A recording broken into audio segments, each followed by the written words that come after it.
আজকে বানাবো পাটিসাপটা। তাহলে চলুন শুরু করা যাক পাটিসাপটা রেসিপিটা। পাটিসাপটা বানানোর জন্য প্রথমে আমরা এর পুরটা রেডি করে নেব। পুরটা বানাবো নলেন গুড় দিয়ে। এখানে আমরা গুড়টা গলে গেলে এর মধ্যে দিয়ে দেব ফ্রেশ নারকেল কোড়া। নারকেল কোড়াটাই গুড়ের সাথে ভালো করে মিশিয়ে দিতে হবে।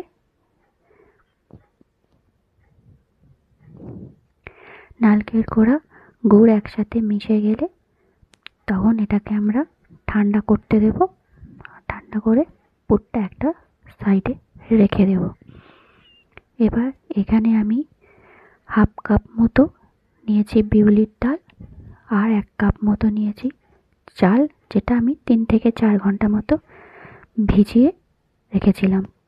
এখন ডাল আর চাল দুটো আলাদা আলাদাভাবে বেটে নেব। ডালটা বাটা হয়ে গেলে এটাকে আমরা একটু হাতে করে ফেটিয়ে নেব। ততক্ষণ ফেটাবো যতক্ষণ না ডালটা একটু ক্রিমি বা স্মুথ টেক্সচার না আসে।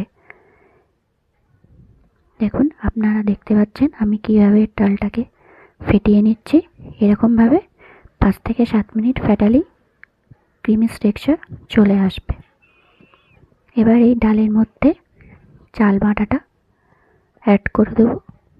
চালটাও শক্ত করে আমি বেটেছি মিক্সিতে। এবার চাল আর ডাল দুটোকে ভালো করে হাতে করে মিশিয়ে নেব, আর এতে দিয়ে দেব প্রয়োজন মতো জল, যেটা আমি মেশানোর সাথে সাথে অল্প অল্প করে অ্যাড করেছি।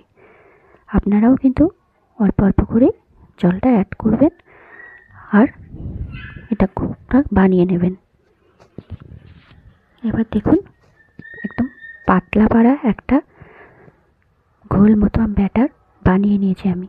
এখন একটা তাওয়াতে তেল গ্রিস করে এর মধ্যে হাতা করে দিয়ে দিচ্ছি ব্যাটারটা।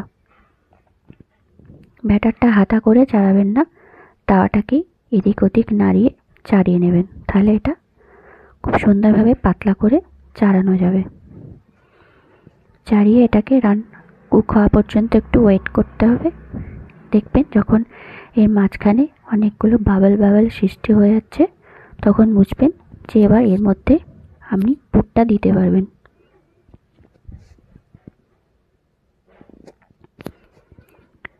এখন আমরা এর মধ্যে আগে থেকে তৈরি করে রাখা নারকেলের পুরটা দিয়ে দিলাম।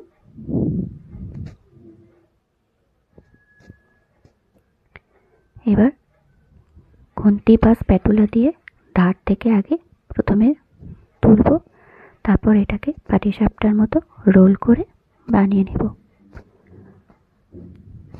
তাহলেই কিন্তু আমাদের পাটিসাপটা একদম রেডি। আপনারাও কিন্তু বাড়িতে এইভাবে পাটিসাপটাটা বানিয়ে একবার দেখতে পারেন।